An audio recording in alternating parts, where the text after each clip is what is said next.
Welcome to All In with Allie podcast, the podcast for business owners and entrepreneurs that are ready to create the life and business of their dreams. I am sitting here in front of, well, virtually anyway, best-selling author of a book called If I'm So Spiritual, Why Am I So Anxious?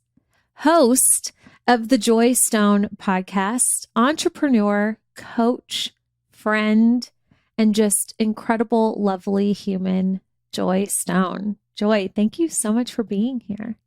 Thank you for having me. I'm so looking forward to this conversation. I am too. I've known you for a while, and everything, I'm just excited to hear your story or more of your story, because anybody that has gotten to the point where they write a book, I'm just so impressed and fascinated by, because that's such a huge undertaking. And especially to talk about and tackle two massive topics, spirituality and anxiety, is just very intriguing to me. So selfishly, I'm very excited for me to hear your story, and then also to ask you questions. I have my own questions about spirituality and anxiety.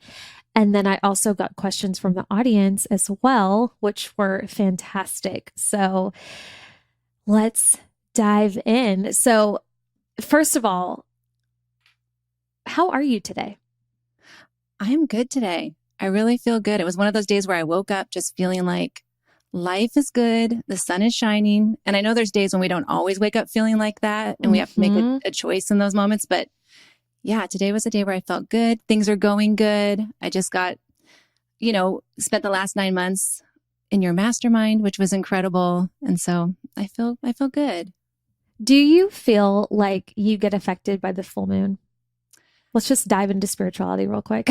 I know. I wish and astrology. I feel like I'm very, woohoo in this, like in a way, right? But I don't necessarily feel always that apparent connection to the moon. I don't. I'm going to say, even though I'm deeply spiritual, yeah, my spirituality just took like a different path, I guess. But no, dude, same.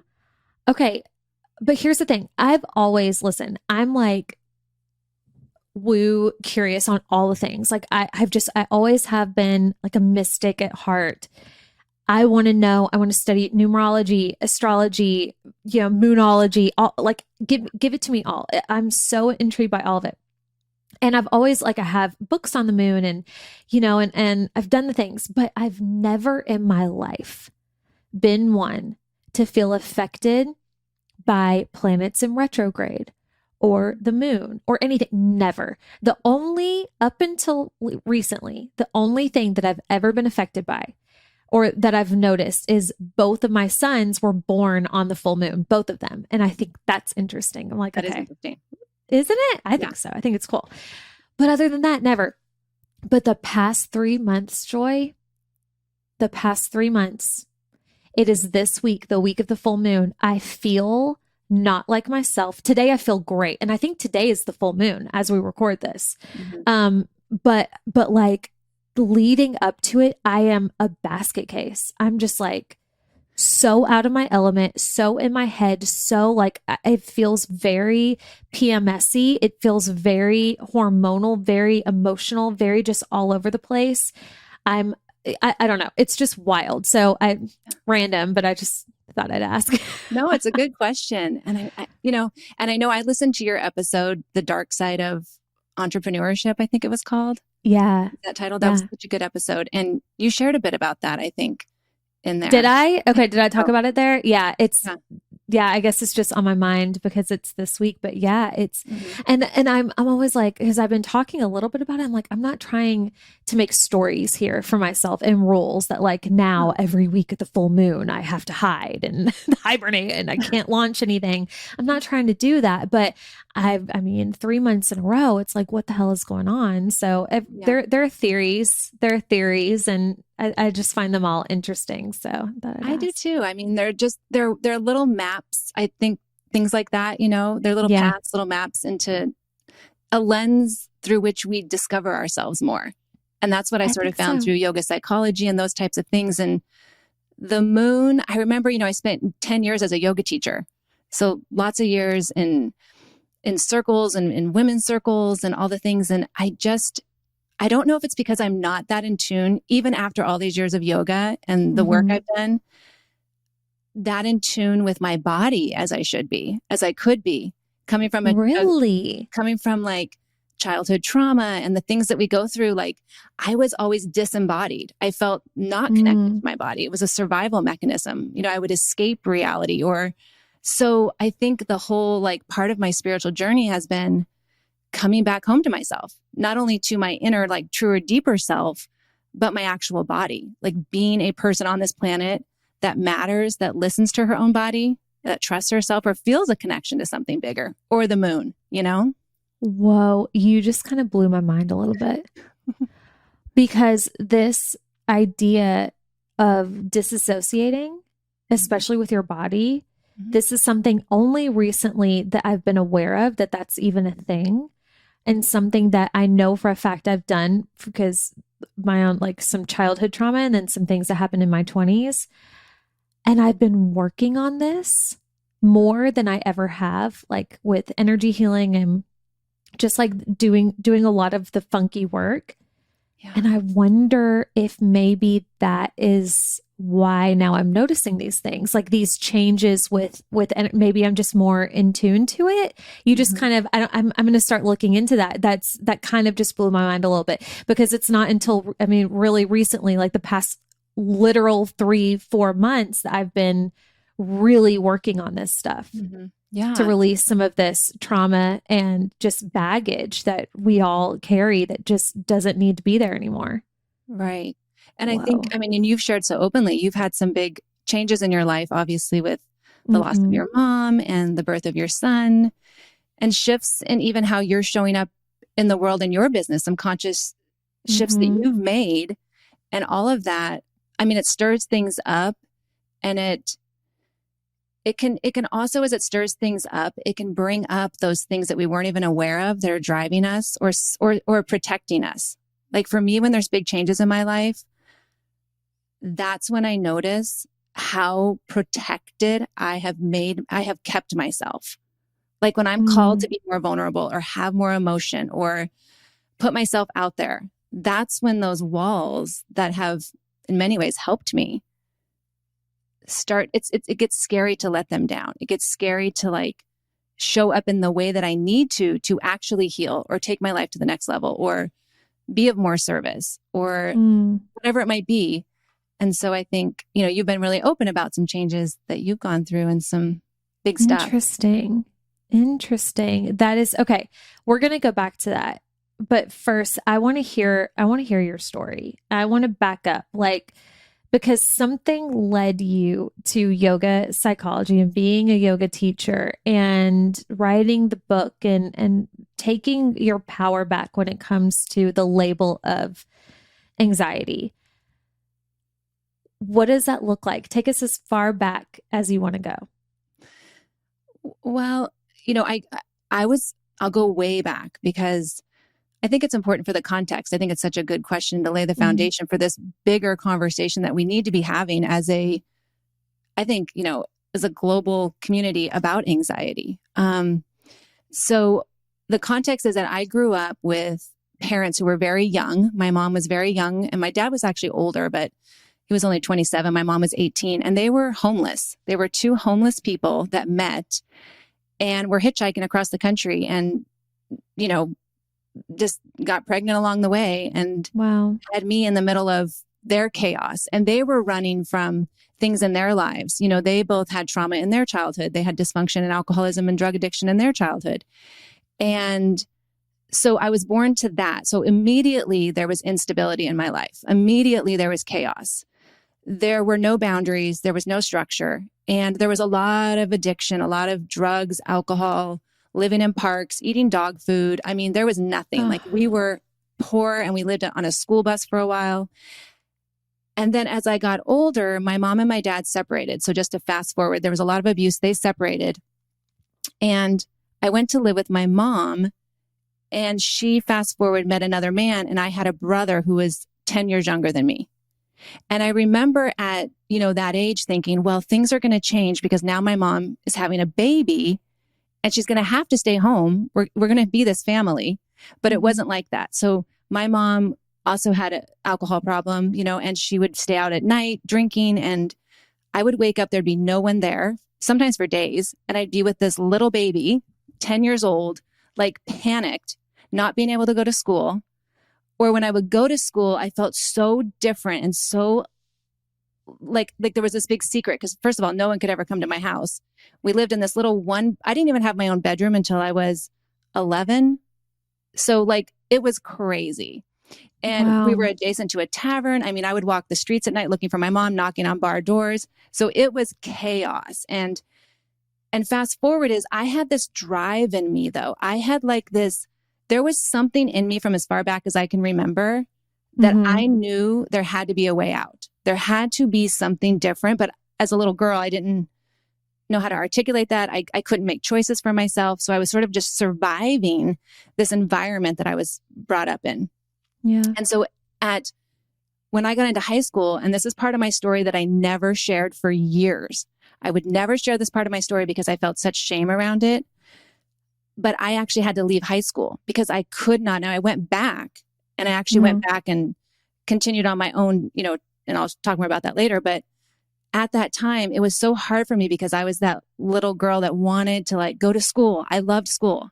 I wanted to go. I had a vision for my life that there had to be something better. And when I had to do that, because again, there was no one home for me, to imagine this wasn't a parent who wasn't home sometimes.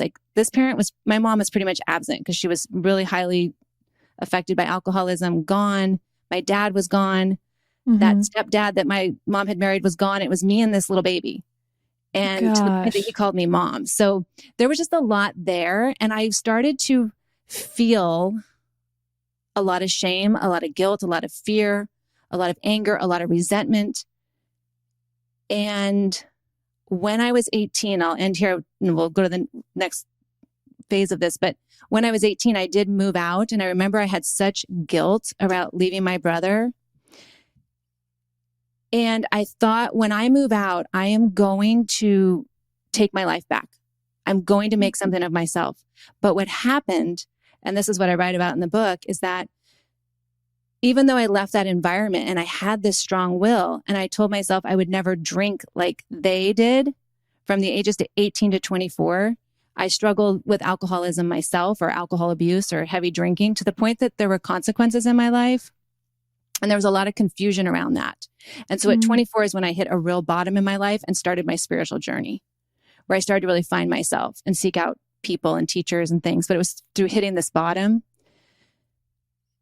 And so there's that. So there was just a lot of chaos. And so anxiety for me was really about not feeling good enough, feeling different, feeling like there was something wrong with me from the time I was born, and just feeling not liked or loved, Wow. Okay. That is, I just really cannot imagine. I watched my siblings a lot, but there was never a time where I woke up and my parents weren't there and I was fully in charge of this child. And I can't imagine what that had to do to your psyche and just emotionally. And and the guilt to I felt that guilt too, leaving my house and leaving. I was excited to, but it was gosh, you're kind of when you're an ally for your siblings, and then there comes a point you have to move on. And for some, for me, it was a safety health thing. I was I got to get out of this house. Yes. So, but man, that's so heavy. So you said that you left home at 18, and then it was 18 to 24 that you realized that you were kind of repeating, or you were running a fine line of possibly repeating some really bad patterns that you had witnessed. Yeah. And then 24, it was just rock bottom moment. You realize something has to change. After that, what was your answer? What did you look for? What did you find? Yeah. So like I said, from 18 to 24, there were no life skills. I had no coping skills. I had Yeah. no skills for even being a human, like showing up in a room and being myself. How do you do that? You know? So when I was 24, I hit this bottom, and I remember waking up one morning and thinking, I have to get help. I have to get help. And that was a new thought for me, because I had always been of the mind that I had to figure this out myself Mm. and present myself to the world. So it looked like I reached out for help, and I ended up meeting a woman, basically like a spiritual therapist, that I had no idea that's what she did. I had no idea that most of her work was in the realm of spirituality, more inner healing versus traditional therapy. And I'm so grateful to this day that I met her.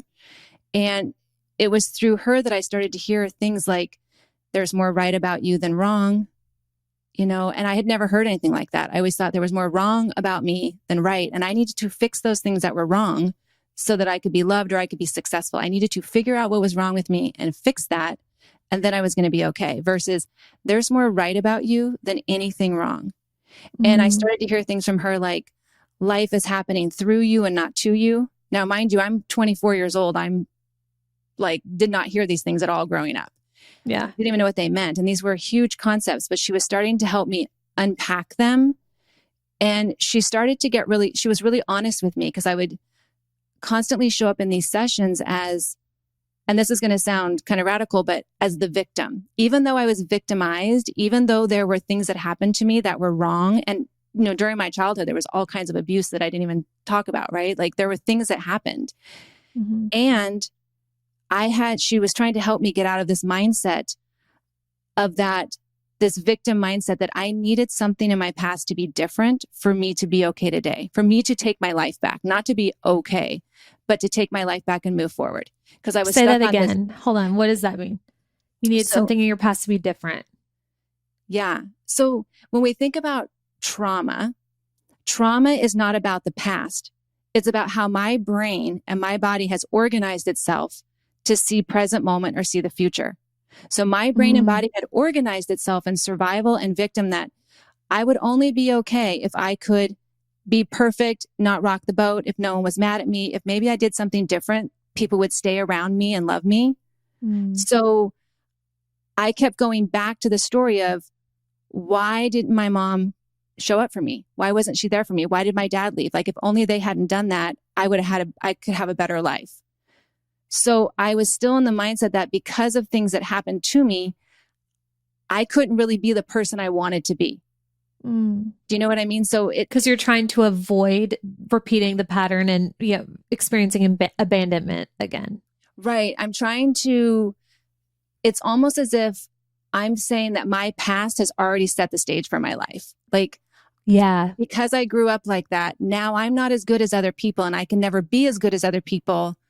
Or because I made these mistakes in my life, now I'm always going to be a mistake. Like the fact that I had to leave school, right? Felt like such a huge, shame. Like I would have conversations with people, and I would talk so much just so that they wouldn't ask me a question, because that was a coping mechanism. If I talk more than them, then they can't ask me anything.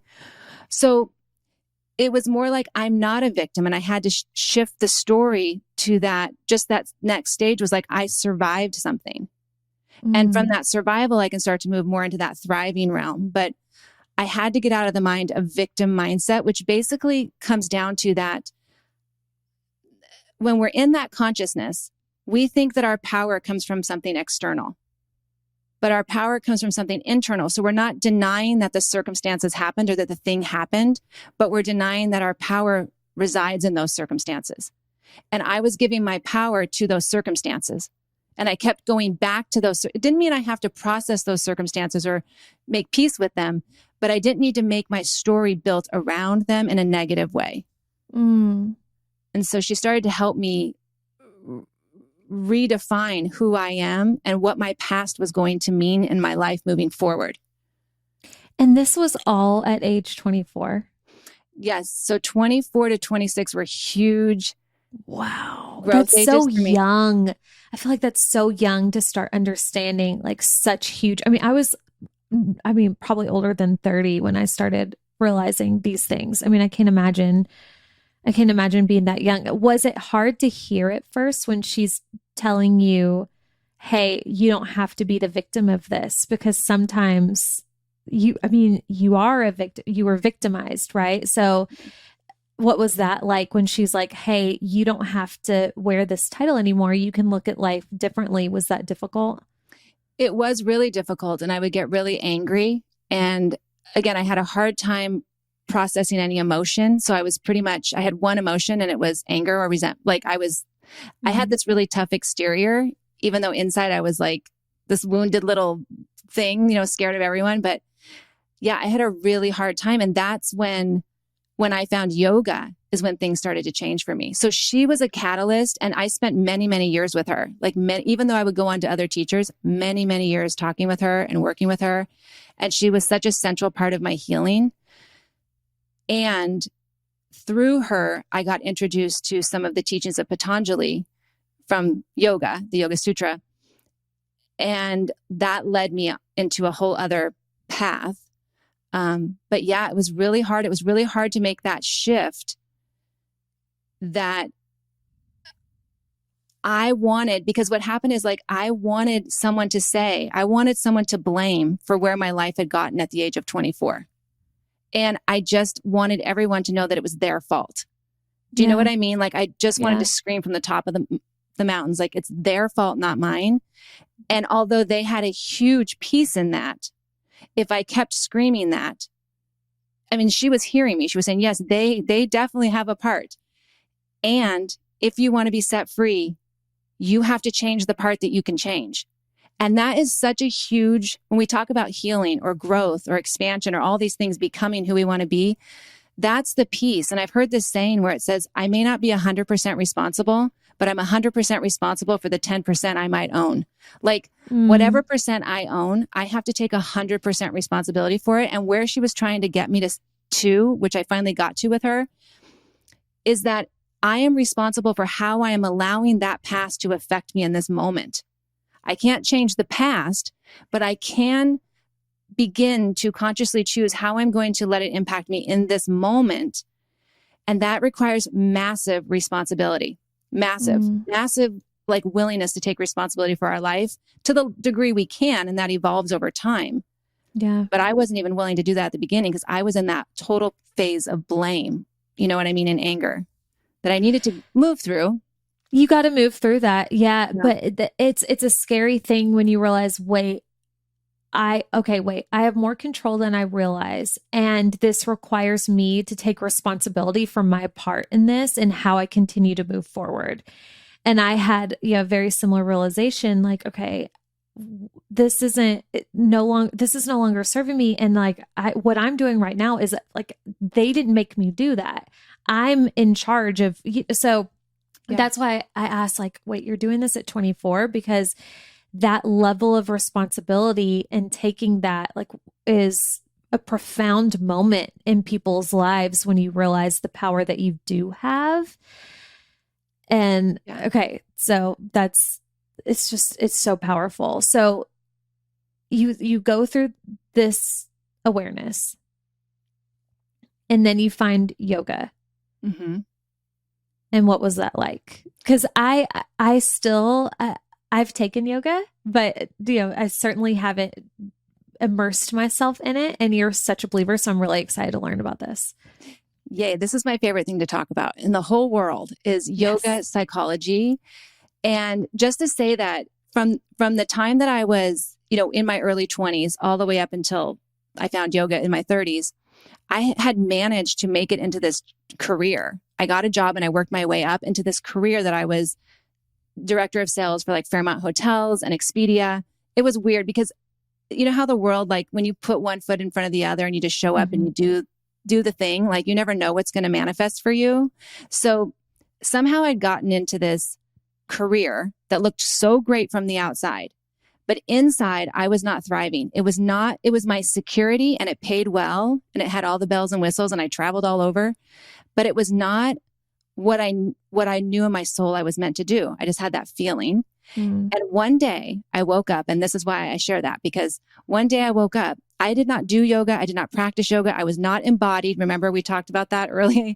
I was Mm-hmm. not in my body. I was not interested in anything to do with yoga. And I woke up with this thought, I need to teach yoga. It was so interesting. It came out of nowhere. What? Yes. It was like, you need to go. I had studied some of Patanjali with my mentor at the time, but I hadn't practiced yoga. I didn't really know what that meant. And so there was a studio. I was living in California at the time, Los Angeles, and there was a studio down the street. And so I went down there and I walked in. I said, hey, That same day. I can't remember exactly if it was the same. It was like within the same couple of days. But soon, yeah. Yeah, very soon. So I walked in and I saw that they had a sign on their window that said teacher training. And so I said, hey, I would love to sign up for the teacher training. And I remember the manager at the desk said, well, do you practice yoga? And I remember thinking, like, I really want to lie to her right now and say yes. But I said, no, I don't.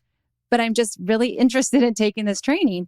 And so she said, well, we have to talk. I'm going to talk to the owners. And they let me in only because it was their first ever teacher training. And I think they needed to fill it. Do you know what I mean? Like, Yeah. they were looking for people. So somehow I got into this teacher training, no idea what I was in for. And I remember sitting in a circle with all of the students that were participating, crying. We were sharing.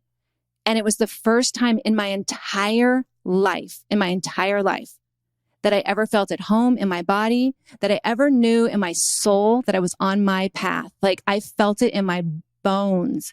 Every part of me, I was like, oh, this is where I'm meant to be. This is exactly what I'm meant to do. And still, I had no idea exactly what it all meant, but the feeling of it. And we know, like, one of the ways we're meant to lead our lives is through our body, listening to our body, not just our head.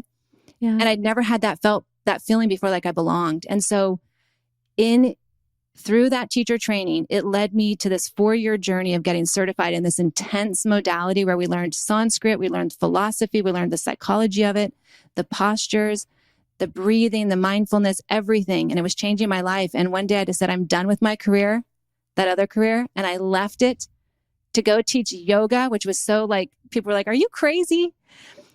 And I did it. I said, I'm going to go teach it. And I taught asana, which are the postures, for a while.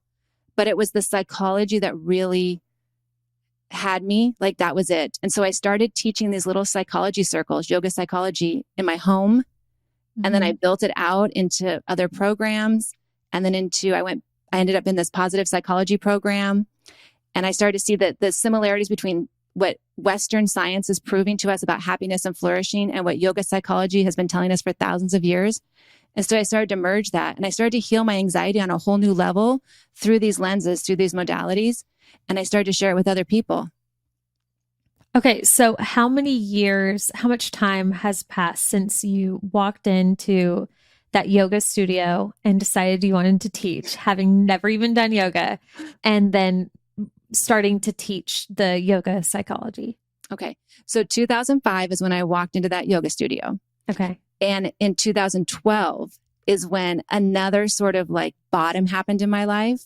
And I was introduced in a whole new way to the Yoga Sutra, which is one of the foundational texts of yoga. And I met a man who was traveling back and forth to India, studying at the KYM with Desikachar, who was Krishnamacharya's son, who was one of the founders of yoga therapy. And I started studying with him because I sought him out because I was at another bottom, which had to do with anxiety, in my healing journey. And I said, I got to go. This is where I'm being led. And the Yoga Sutras on a whole new level it's like my book. It's everything to me. I mean, in terms of how I heal and what I see in my work that I do today with women. And my book is a lot written about how those sutras have helped me. Okay. And then did you ever go overseas and study? No, I've never gone to India. It's so crazy. But I'll tell you, when my dad died in 2019, 2019 is part of it, was 4 years. I went 3 years after he passed away. I went to visit a psychic medium because I felt compelled. I was like, and again, I had never seen a psychic medium in my life, but I felt like I have to go. My conversation with my dad is not done. And she saw me and met me, and she didn't know me at all. She didn't know my dad. And she's really highly she comes very highly recommended. And she said, it's so interesting because she just said, I want to tell you right off the bat that you were a yogi in India in a past life. Whoa. And she said, and you studied with a certain teacher, and I can't remember his name now, but it felt like, yes, that feels so real to me, because even when I was in the yoga training, all the Sanskrit, everything came so naturally to me. I remember it all. I remember the meaning. I don't know why. It's just like second nature. Mm-hmm. Yeah. Yeah. Well, I think, isn't that so interesting? Because I feel like anything that you're that drawn to, there's a reason. I mean, no, people don't just wake up and decide, I want to go teach yoga. Like, I've never even felt pulled to do yoga before, so Yeah. I think that that's so cool. And to start, I think that's such a lesson for everybody to really pay attention. I think this is why there's that very, seems very cliche now, the saying, like, just do what you love, follow your passion and what you're into and your joy and what lights you up. There's a reason why these things light you up. So clearly you were able to tap into that. I have so many questions for you. So before we move on, do you care to talk about, I know you said your dad had passed, but as you became an adult, what became your relationship with your parents? Yeah. My relationship with my dad, I truly believe is one of my soulmates. Wow. And I loved my dad from the time I was very little. I loved my dad. And even though he was sick in his alcohol and drug addiction, there was a connection with him. And when he left, I felt devastated. That was one of the biggest wounds to face in my life. And the anger I felt at him, which was really not anger, it was like love. You know what I mean? It was like, I loved him so much that it was love, but it was coming out as this immense anger and hate and, resentment at him. And so we met again. I reunited with him when I was in my early 20s, and that did not go well. He was still drinking, and we weren't ready. But fast forward, my dad he had a brain aneurysm in 2000, I can't remember, like 2007, I think. And maybe it was 2011. I'm really bad with dates unless I have them in front of me. Same. I'm like, what year was that? What is time? What is time? But he had a brain aneurysm, and I was married to my husband. He hadn't even met my husband. And so I went to see my dad, and there was a profound experience I had with him. And from that, I remember being in the hospital. I flew to Seattle. I was in California, and I remember seeing my dad, and he was, had brain surgery, and he just looked terrible. And they were basically telling me to say goodbye to him.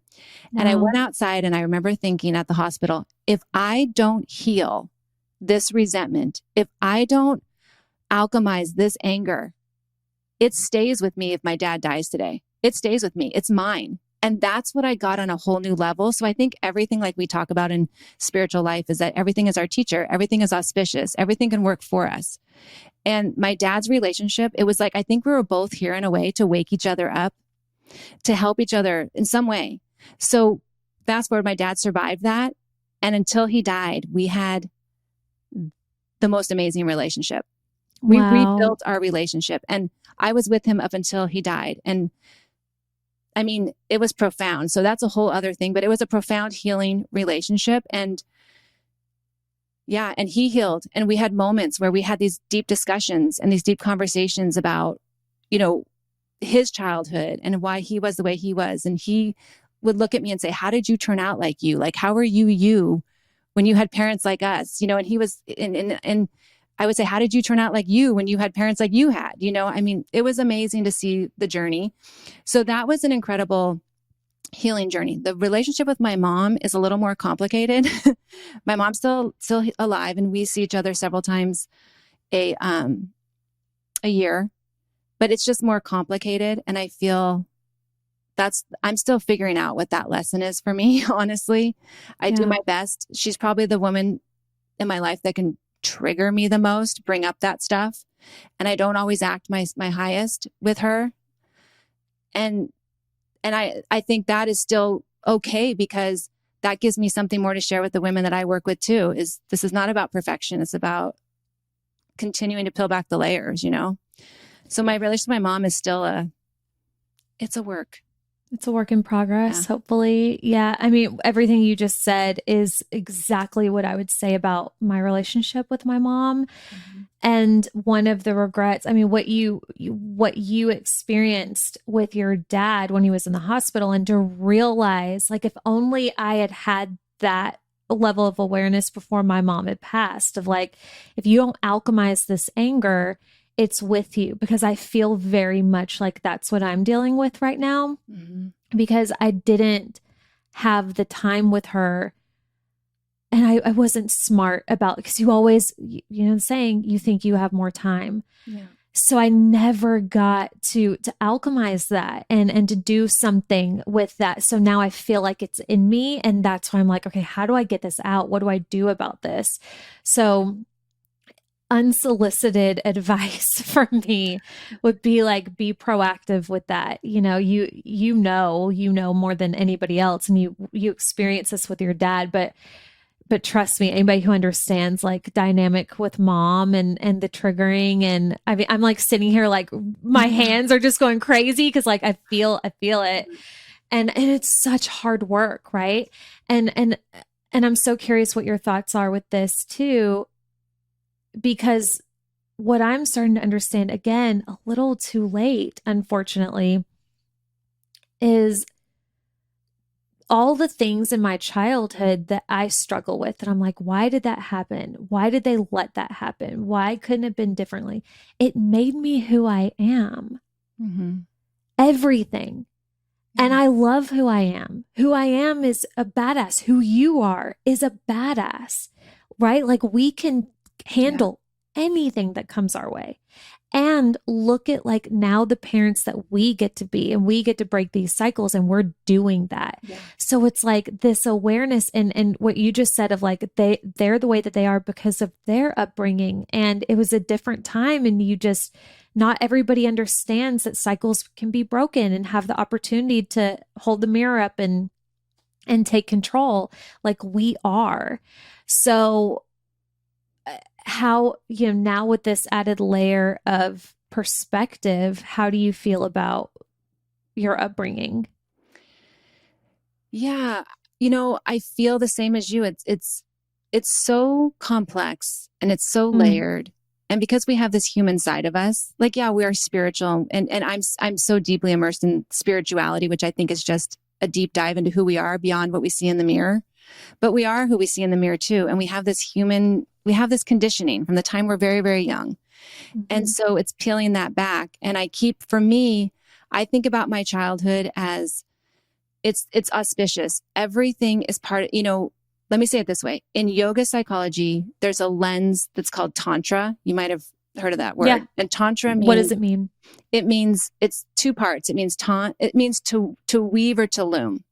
So to traverse. So it means that you take everything in your life and you use it to build the tapestry of your life. You weave it into the tapestry, and it's up to us to weave it in. It's up to us to make the meaning of it. And Oh, so every time that I'm triggered by my mom, I know in those moments it's like, this is a gift. There's some part of me that needs to be integrated. There's some part of me that needs more love or attention, or there's some part of me that I need to speak my truth here, or I need to set a boundary, or I need to heal these ways of being that aren't serving me anymore. So how I think about my past is I no longer ask. It's not, well, I shouldn't say I no longer ask. There are times I do, but in general, when I'm really mindful of it, I don't ask why something happened, because my spiritual teacher said to me, if you ask why, make sure you give it a really good answer, because you're the one answering it. So make sure, and what why does to our brain, the human part of our brain, us as humans, is it activates the amygdala. So when we're in that why cycle, we're just activating more of that fear response, which then takes us out of the present moment where we can choose and re-choose and rebuild and recreate. So it's more like the what questions, like, or the how questions, like, how can I use this? Or what do I want this to mean? Or what has that meant for me in the past? And what can it mean for me now? So instead of why did that happen? You know, I try to use those sorts of things, but the feelings come too. They come, Yeah, all we're that stuff. human, We're like you human. said. Totally. Yeah. Totally. And it's so, I mean, it's just even like opening my mouth to give you that unsolicited advice. Like, I would think, I mean, I would be in the moment with my mom and be like, my higher self would be like, Allie, breathe, set the boundary, say the thing. And I would like every time revert to the little girl. It's so hard, this work. It is so, so hard. And it's different for everybody. So I'm just sending you so much love as you continue to navigate that with your mom. And I pray that you guys, whatever it's meant to be comes to be, and, no doubt it will, but it's still hard. So, okay. You end up studying more, getting into the yoga psychology of it all. And then what happens? Yeah. I mean, that was really, to just kind of lay out what is yoga psychology, right? Is that's what started to, so the Yoga Sutra is like this ancient text of yoga. And there's 195 little like aphorisms or teachings in there that help us go from an anxious mind, a mind that's been clouded with all of the things that have happened to us, right? All the stories that we have. It helps us take that and create a mind that can see clearly, that can not only see life clearly, but can see who we are clearly. And so the first sutra is Atta Yoga Nushasanam, which basically says that if you really knew who you are, if you understood that, you wouldn't suffer. And I was like blown away. So when I started to, so what happened for me is I started to hear these kind of things and I was like, what? I wouldn't suffer if I knew who I really am. Like, what does that mean? So I started to get curious about who I am beyond who I've not only been told I am, but became just to survive. So there's another teaching in yoga and it's Sattvada Parinamvada. And it says, you have your reality, but your reality can change. And so these were all like invitations into, okay, my reality can change. There's more to me than I can see. Who is that? What is that? And my book is called If I'm So Spiritual, Why Am I Still So Anxious? I've done all this work. I have all this information. Why am I still feeling this way? And so I started to use the yoga psychology to try to treat, quote unquote, my anxiety. And then in 2012, I hit that bottom, which was exactly that. Okay, I've been doing this. Why am I still so anxious? What the heck's wrong with me? Yeah, what can you going talk on? more about that? I didn't know if you felt comfortable talking about that bottom and what happened. Yeah, I mean, it wasn't even like a huge, like embarrassing bottom or anything. It was just that I was a yoga teacher. I was a coach. I was doing all these things. I had gone back and studied positive psychology. I had one of the highest, longest certifications in yoga. I was, full of information. And I was hit a bottom one day where I was just crying. I was hysterical. I was stressed out. I was mad at my dad. My dad was still alive. I was being triggered by my mom. My husband was irritating me. Nothing in my life seemed right. I was worried what people were thinking about me. I was overthinking everything. And I was full of shame about it. And I was like, what is wrong with me? And I had a download at that point. I had a total epiphany that changed my life. And it was 3 things that I write about in my book. One is that in that moment, I realized, and again, this is like a culmination. So it felt like an epiphany. It felt like a download, but of course it was a culmination of my life experience. One is that anxiety is not the diagnosis. It is the symptom. So it came to me and so clear. And what is the diagnosis is disconnection from myself. So when I go back to that first sutra is, if you knew who you were, Joy, you wouldn't suffer, but you're spending your time trying to manage anxiety. And the more that you just try to manage anxiety, you're getting further away from yourself, because then all my focus is on managing anxiety. And I had all the tools, the mala beads, the yoga mat, the essential oils, everything that we all have. And I love all those things. But the more that I was placing the power in those things and thinking if I had enough of those things, I was going to be okay, the further I got away from myself, and that's not freedom. And it was like a massive download. And I was like, whoa. So then the second thing was that I got part of is that anxiety is feedback, not failure. So when I'm anxious, when I'm triggered by my mother, when I start feeling less than other people, when I start overthinking things, is now that's feedback that my attention has gone away from myself, my true self, who I really am, that confidence, that wisdom, that joy that yoga says is inside of us, that all knowingness, that intuition. And I've now been focused too long on something that's taking my attention away, that's creating this disconnection. So it doesn't mean our attention won't go out, but it means that it has to be tethered to something in. And then finally, the third piece of that was that anxiety is a pattern. It's not a problem. It's a habit. And we know we can change habits. So I was like, oh my gosh, anxiety is a habit of my physiology, of my mental, and my focus. It is. And so over this time, I've been using those 3 downloads to like change my life. And that's the core of my work and the book and how I've used yoga psychology. Okay, you blew my mind a little bit with anxiety isn't the diagnosis, it's the symptom. So like a metaphor that I thought of in my head is like when you have a headache because you're dehydrated and you just keep taking Excedrin and aspirin instead of drinking freaking water. Like you need water. Right. And this is what we do when we're looking for, okay, what's the next spiritual teacher we can hire? What's the next, I need my mala beads. I need to meditate. And it's like, no, you need to hydrate yourself. You need to connect with yourself. That 100%. Is, it's the same thing. It's like so we are so conditioned to look outside of ourselves. We are so conditioned that even when we get into spiritual realm, even when we get into spiritual worlds, like whether it's yoga or other modalities, we're still looking outside of ourselves, but we think it's just a better version of it. So it doesn't mean we don't need that. Those things aren't helpful, but them in and of themselves are not the solution. And that's where we have it upside down. So yeah, it was a huge, huge epiphany for me, and it changed the whole game. And in yoga, there's a teaching called abhyasa and vairagyam. And vairagyam is detachment. So it's detachment to that which is causing us to suffer. I mean, it's pretty simple.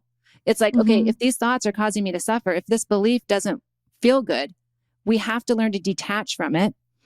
And that means we also have to practice something new. So a lot of times, even in modern culture, we're taught to, like I said, manage the symptoms, try to detach from those symptoms, but we're not taught what to do differently. We're not taught how to build in the new in terms of anxiety. I feel like there's all this work in mindset and becoming and energetic, alignments. And yet somehow when we look at mental well-being or mental health, it's sort of not discussed equally in that world. And to me, it's so important to discuss it because that's what yoga psychology is teaching us to do. It's saying, look, anxiety is a misperception. Anxiety is that you are perceiving not clearly and it's causing you to suffer. So when I think that my childhood has now made me defective, or when I think I'm not as good as someone else, or when I think I have to be perfect to put one foot forward, now I'm anxious. That does not come from something outside of me. It comes from something inside of me, my thought, my feeling, my belief. Even though that may have come from a survival thing in my past, that past doesn't really exist. It only exists because it exists in my body. And I can change the way my body's responding. So we have to always bring it back to that anxiety is the symptom, not the diagnosis. It's the symptom. It's a signal of something else that we can change. And I fully believe that because I had debilitating anxiety. And so I've walked this path. And it sounds like there's no quick fix, which is that how you're shaking your head. So, and I think that's probably something that a lot of people have problems with because we're in, especially, today's day and age where we're all looking for instant gratification. So I get a feeling that I know your stance then on anxiety medication. How do you feel about that? Yeah, that's, again, that's going to be personal for each person. I'll share my story around it. And I feel everybody's got a different degree of anxiety. So unless I know the person, or they need to talk to their advisors, whoever they we're not doctors, guys. Yeah, we're not doctors. But I'll tell you my experience is that I feel so blessed to have met that therapist that I met who was also a spiritual teacher, right? I was so anxious early in our work that I couldn't focus. I mean, I was angry. I couldn't focus to even do the work that she was asking me to do. So she suggested that I go on medication. And she said, when you do, then we are going to do the work. because it's not like you take the medication and that's the solution. The medication is like now for some people, it may be a long-term, and I'm not going to go there with that conversation. But if you think about even in yoga or even in spiritual realm or even in holistic modalities, we have short-term and long-term solutions. We've mistaken it. It's like sometimes it can be a short-term solution or a solution we need in a time to be able to do this deeper work, peeling back the layers or focusing our mind. For me, it was not a long-term solution. And I was on it for a little while, and I was able to do some work to the point that I could start to stabilize my own mind and focus and shift. But I don't think that that is the answer, because this problem is in the mind. The ultimate problem when we look at yoga is how we are perceiving our reality, how we are perceiving ourselves. Yeah. Yeah. So it sounds like, but I love so much what you just said. And thank you for sharing that at the time it was medicine was part of the solution in the beginning, because it allowed you to quiet your mind to a level where you could hear or, calm yourself down or whatever that looked like. But it wasn't, that would be like putting a Band-Aid on a bullet hole forever. Yeah. When in reality, no, we need to extract the bullet. So however, yes, we need to stop the bleeding right now to be able to do that. But that's not the long-term solution for you anyway. And again, everybody's different. Okay. So you realize you have these profound life-changing awarenesses. At what point did you write the book? So I wrote the book in 2020, and I began working with a writing coach at the time. And I got into this writing group, and it was amazing. And I decided to go for it. I'm like, I'm actually going to write this book. I'm going to put it out there. And it was such a big part of, again, kind of the next level of healing. And for me, healing is being made whole, is being seen, is being able to be fully me and just share it like it is. And I felt it was important to share a new way of looking at anxiety that I don't think, like I said at the beginning, isn't talked about very much. And so I felt it was really, really necessary too. Like it was filling a gap in the conversation that wasn't happening. So I had a desire not only to write the book as a personal sort of goal, like this would be amazing, but also because I felt deeply that it was something that needed to be talked about and by someone who has lived it. I feel is important. And you actually enjoyed the process of writing a book. How long did it take you? It's amazing. The book took me about 3 months to write. That's it? That's it. I mean, I know it's not a very long book, but still, it's a book. I know. Well, it was because I was in this writing program, and the way that she laid it out, she gave hard deadlines for things. So I could have spent years writing it, but she gave hard deadlines, and love that. She gave really clear structure on how we put this book together and what needs to be in each chapter. And so I just did it. So for 3 months, I set aside the 3 months and dedicated myself to writing this book and stuck to the deadlines as much as I could and found my own writing groove and did it. Yeah. And got it in. That's incredible. And you self-published. I went through a publisher. So it got published through Lifestyle Entrepreneurial Press. And then it's now available on, Amazon. It was in Barnes & Noble, Kindle, Audible. Yeah. Through them. What was the publishing process like? Did you have an agent? How was that process? The book publisher who I went through, she solicited the publishers themselves, the one that got it out. Like you could self-publish it with her, but if you wanted a publisher, she had connections. So she sent it out. And then I think she had like 3 or 4 publishers that she worked with, and Lifestyle picked me up. So that was cool. Oh man. And what was really cool is through the coach that I worked with, I got to spend 6 months in a author mentorship with Marianne Williamson. Oh my gosh. Who's running for presidency. I know. It's so cool. Can you believe that? I know. It's like happening. She's doing it again. And yeah, so I got to spend 6 months with her, and that was like full circle because I had read that book when I was like 26 years old. And I remember thinking, this book is changing my life, like another thing that's changing my life. Yeah. And so to have that full circle experience with her. So yeah, she came in there and helped us use our voice. She was like, you are an author and you have a voice. And she would say things like, stop apologizing. Because a lot of us would say, well, this is just my opinion. She says, obviously it's your opinion. You're saying it. Stop apologizing. And she talked about it, how as women, we have to stop apologizing all the time. I love that. And I thought, yeah. She's magic. So you're referring to the book, A Return to Love? Yes, her book, A Return to Love. Yeah, I have not finished and I need to, because I know that's like one of the most, I mean, everybody says it's like the most life-changing book. Yeah. So I need to finish that, but that's so incredible that you had that experience. So you write this book that was in 2020, not too long ago. Now, what is your, I still have questions about anxiety. Okay. So I'll start with this. What is your relationship with your anxiety now? Because you've had these profound awarenesses. You've done what sounds like extensive healing work. Where are you at now? So where I'm at now is anxiety is still part of my life.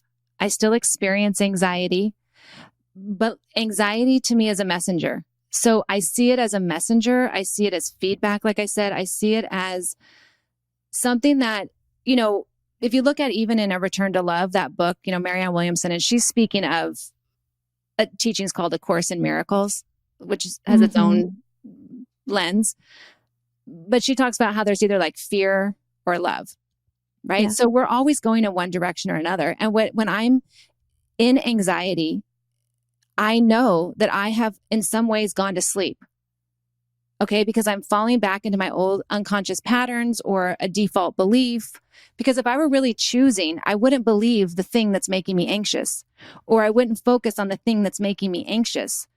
So I've gone asleep or on autopilot in some way, or I've made some assumption that is not serving me. It doesn't have to be my truth. So it kind of wakes me up when I get, you know, I could go a day or two feeling anxious and not be awake to it yet, right? Just be on that kind of pushing forward. But the moment I'm aware of it, you know, as it teaches us in spiritual life, the moment we're aware, we're conscious again. So the moment I'm aware of it, I can make a new choice. And again, like you said earlier, it's not always easy, especially if I've let that momentum go a little bit. Yeah. Or if I'm facing something really scary, like business, right? Like being in your mastermind. I mean, you know me for the last 9 months, like having to put myself out there on social media or stepping into something new. As soon as I step into something new, my brain is trained to go to worst case scenario. My brain is trained to go into the what ifs. Well, what if this happens, Joy? Well, what if people laugh at you, Joy? Well, what if you look stupid? Or what if no one's listening? That was my big one. Yeah. You know, so it's there. It's there for me, but I've learned to move anyway. I've learned to go anyway. I've learned to take the action. When I get back to that teaching of Abhyasa and Vairagyam, which is the Sanskrit teaching of detachment and practice, this is why we have to know the new behavior, the new choice, what we really want. We have to have that vision, or I will just fall back into the old, you know, or if I'm trying just not to feel scared, that's not good enough. I have to know what I want to be feeling. I have to know what I want to be doing and have a plan, so to speak, and do that and do it repeatedly, not just once. Like you said about the long-term, short-term. Yeah. Long-term is that I'm committed to this. This is what I'm doing. This is the path that I'm taking. Okay.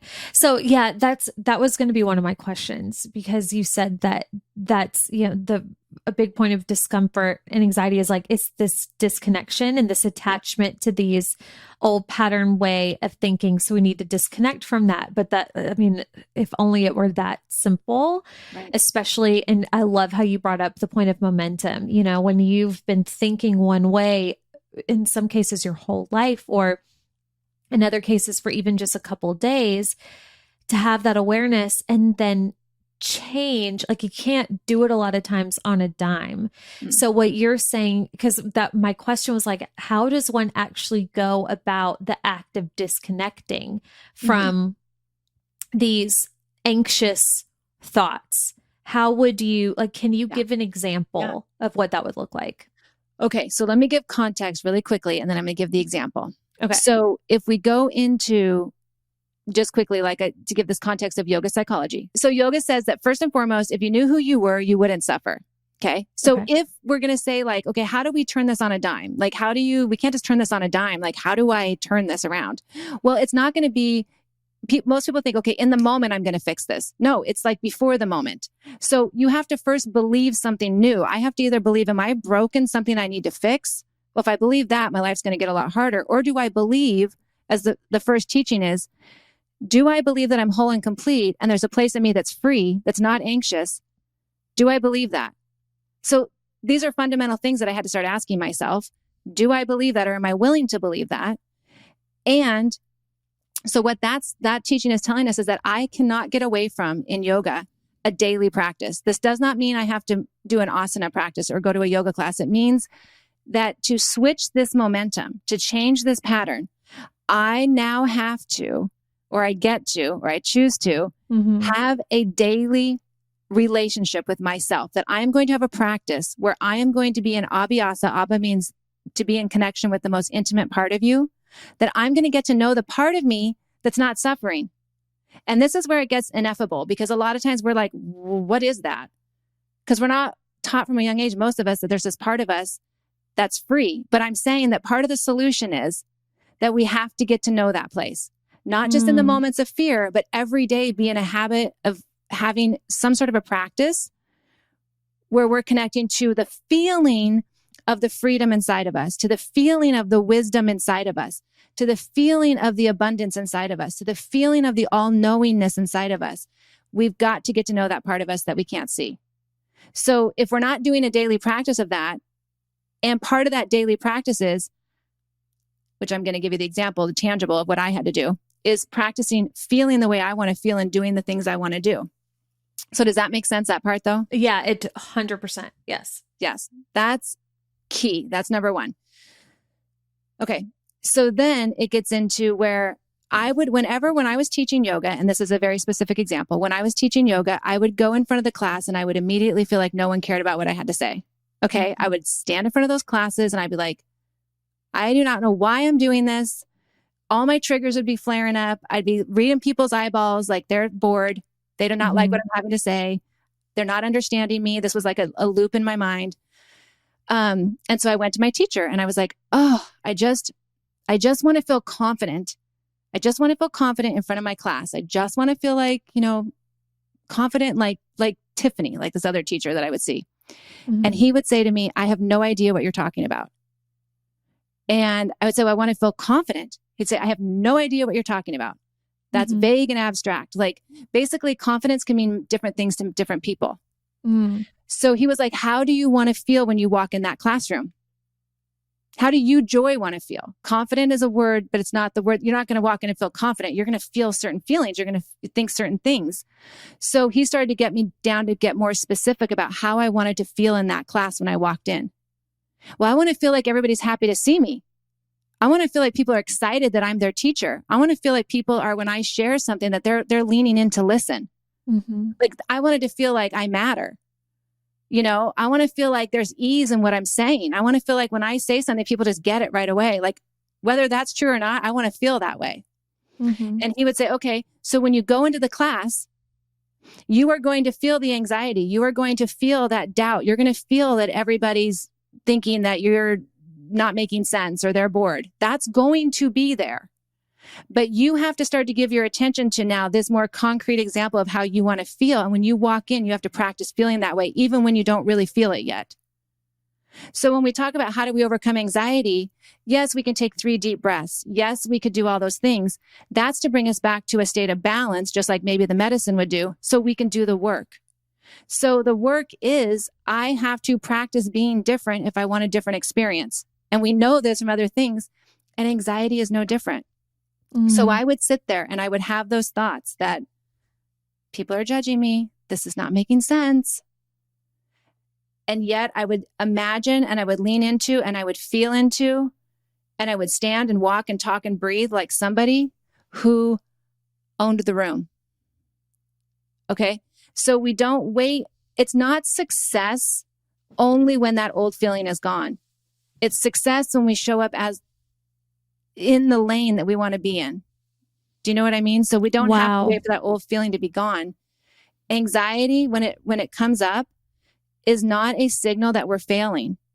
It's just a signal that we're human. It's like, oh, I'm human. Okay, I get to choose something though still. Whoa. So huge. That's how I started to do that. And it made such a difference, but it's not the short-term game. It's the long-term game. But and we know from neuroscience, once I start building in that new pathway, now that's more of a default. If I get up and teach a class today, I don't teach yoga anymore like that. I teach just the philosophy. But if I get up and were to teach a yoga class, I would not be nervous at all. I would be confident because I've built that muscle now. But it doesn't mean I don't have some memory of the old way that I felt, or that there aren't other situations that I'll go into, like social media, where I feel scared. But I know that I have that. I can do the same thing that I did there in the classes on social media. So it's like you have to have your North Star. You have to know how, like, what's going to fill this, because if this feeling is going to go away, it has to be replaced with something. You have to replace it with something. There can't be a void there. So you're saying to disconnect, we have to know what we're going to fill that reconnection, what we're going to reconnect with. So that is getting clear on how do you want to feel and starting to practice that in your daily life. And you have to do it with more like being as specific. You need to be a little specific. Not those, they can change how specific we are. You know, it doesn't lock us in. But if we say things like, I just want to be happy, or I just want to have peace, it's not concrete enough for us to take action on in the moment. You know, it's like if my mom walks down the stairs when she's here and she triggers me and I'm like, oh, I just want to be calm. Well, let's hope I'm calm. But if I have like a concrete of what does calm look like for Joy? Well, what calm looks like for Joy is that, Mom, you came down the stairs. Okay, great. In my brain, I'm being triggered because now it's 5 a.m. in the morning. I snuck down here to get my coffee, and now you're coming down too. When she's staying with us, I'm talking about. Yeah. Calm to me is that I can say to her, hey, Mom, good morning. It's nice to see you. I'm going to go take 15 minutes by myself and have my coffee. That's what calm means to me, and read my book or center myself. Versus me feeling trapped there. Now I have to sit here and talk to her and I'm resentful and, oh, why is she down here? Yeah. But I'm just trying to be calm. Like calm is action. Our life is events. Our life is action. Like we have to know what those actions are that we want to take to change the pattern. Beautiful. Do you have some time for some rapid fire questions? Sure. How much time do you have? Just so I can, 10 more minutes? Yeah. 7? Okay. Yeah. 7 or 10 Okay, minutes. cool. Let's just rapid fire, and then we'll tell everybody where they can find you, because we got some questions in from the audience and they're fantastic. Okay. So rapid fire number 1, at what point do I need professional help versus self-management? Wow. Okay. That's a good question. If you've been trying everything and you are still not getting the results you want, it probably is a good idea to reach out to a professional, whether that's a therapist, a coach, a mentor, a teacher, because what happens is that there are going to be things, and this is what yoga tells us, that we just cannot see ourselves. It's like if you have spinach in your teeth, I can see it, but you can't see it unless you look in a mirror. So it's like sometimes that professional help becomes the mirror, right? So good. So good. Okay. Well, somebody asked about your book, if it's available in other languages, or do you have plans for it to be? You have an international audience, Joy. Oh, that's so fun. No, it's not in other languages. I'm so sad. But it is available in other countries, but just not other languages yet. But well, we need to tell your publishing house that we have requests for other languages. Okay. I have never been diagnosed with anxiety, but I would say I get anxious often. What is the line between anxious and having full-blown anxiety? So we've already covered that anxiety is a symptom, but what would you say there? Yes. Okay. So can you read the first part of that question again? Yeah, I've never been diagnosed with anxiety, but I would say I get anxious often. So what's the line between just being anxious and having what would be like diagnosable anxiety? Yeah. Okay. So if we think about it this way, it's negative thinking that's going to lead to anxiety. So it's like if we start to go back to, okay, I've never been diagnosed with anxiety, but I have a lot of anxiousness. I would start to examine and look at your tendencies toward the way you're thinking, like what lens you're seeing through. So you can always reach out for help, but most of us are anxious. Most people have some level of anxiousness. And that's what I'm thinking. Like, who doesn't have anxiety then, if that's the case? Exactly. Yeah. But anxiousness and even anxiety is going to be a result of negative thinking. Okay.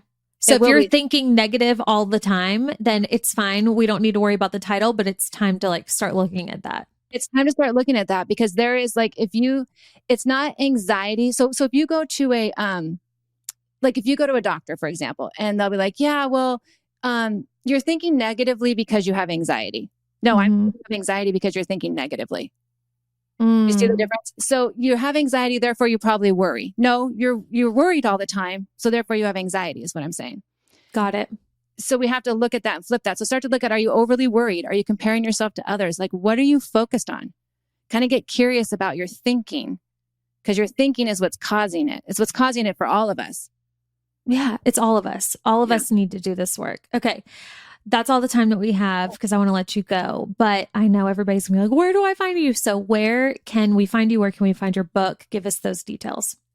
Okay. Well, you can find my book on Amazon. Right now, that's the easiest spot because they're all there on Kindle, paperback, or Audible. You can also go to my website and there's a link there. And you can find me on my website or on Instagram. Oh, or the podcast.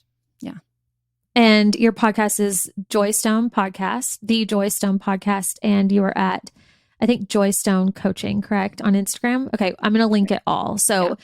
I'll link everything. But Joy, thank you so much. This has been such an enlightening conversation. I feel like we could have talked for hours. I wish I had you for more time. So we're just going to have you back and go deeper on some of those things. But thank you for sharing with us today.